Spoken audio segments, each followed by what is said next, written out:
early morning start today because we have another really long drive day.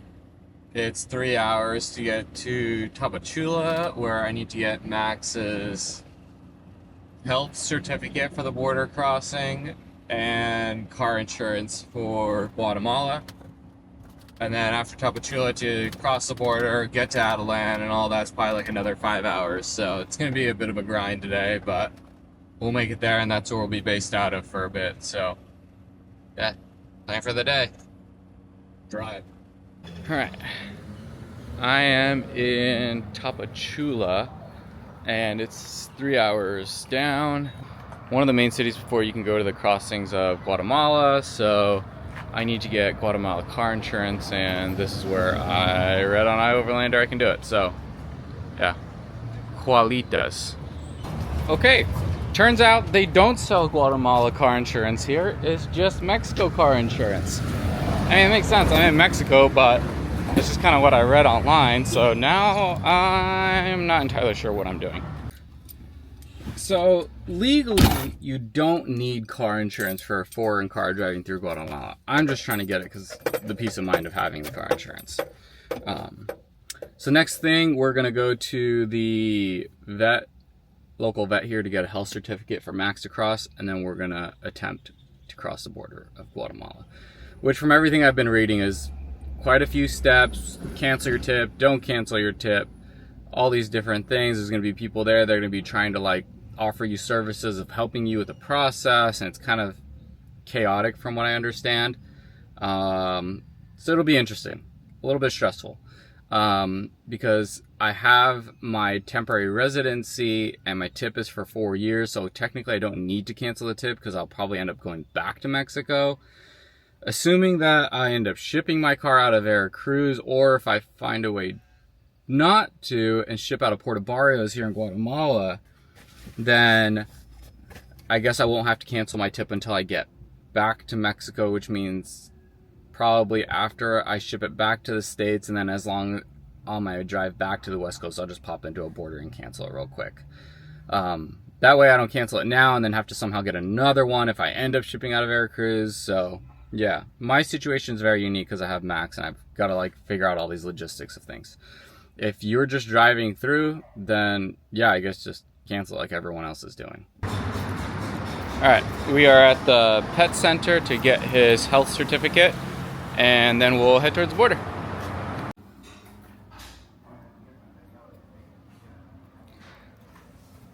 So, turns out just the form that you get from your vet that has all the vaccinations isn't enough. You also need to have the loads of, or the dosages of the vaccinations on there as well, which of course whatever you get from the vet doesn't have. So I have to get that from my vet, and they're not open for another 30 minutes. So we're just gonna hang out here for 30 minutes until we get that, and then we should be good to go cross. Okay, it's fucking hot. It's hot. Okay, so we're at the Mexico immigration right now. So I'll point it out to you guys right over there. And that's like right where I drove in. And in Baja, they did not stamp my US passport because they never do. And you just drive through. So they're like, oh, you don't have a stamp, so you have to fill out this form. And then I showed my Mexico temporary ID that I have because I have residency. And they're like, oh, okay, so you don't have to pay for the stamp now, you're fine. So now you just go through. So I'm assuming where it's going to be a little bit more of a headache is going to be on the Guatemala side here once I drive through and show all of Max's paperwork and the car paperwork and all that stuff. So we'll see how it goes. We're just winging it.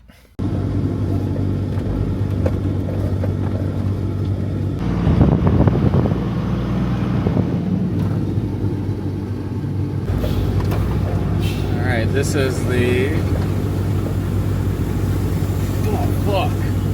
That was the fumigation for the insecticide, I think, and I forgot to close that window there, and so I just got sprayed all over with it, so that's great. This is the least straightforward border crossing ever. There's like 3 different offices, one for the pet, one for this, one for that. Some guys tell me to do this, some guys tell me to do that. There's people helping me that are probably gonna ask me for money at the end. I have no fucking clue what's happening.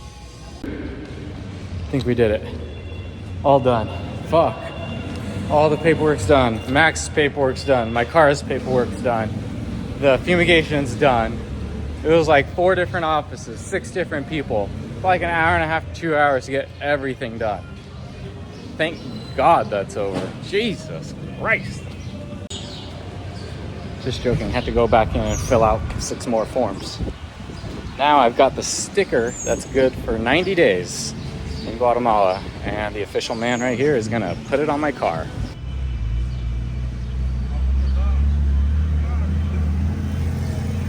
All right.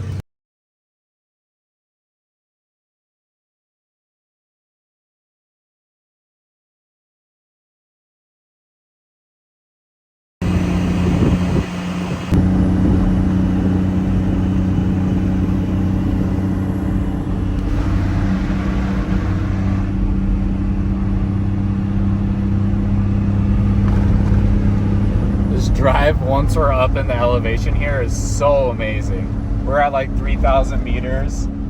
It's so much cooler. I mean, literally and figuratively, but it's just absolutely stunning to be above these mountains right now. So sick. So I'm breaking the no night driving rule right now because I was like, oh, we can beat the light. It was like 45 minutes to camp. Well, the 45 minutes turns out to be just driving through crazy, mountainous, narrow, constructed, steep, just insane neighborhoods that I really should be driving at night. But we don't really have much other option right now because there's no camp around here. So we're committed, but it is really, really crazy. I've been driving like in these narrow streets like this, and it's just, there has to have been another way. Google Maps, like, this is insane. I'm just driving through like favelas. I'm only 7 kilometers away, but it's taking forever. Good morning. I drove through the night, which is not a good idea to get to camp because it was sketchy, but check out the camp I'm waking up to.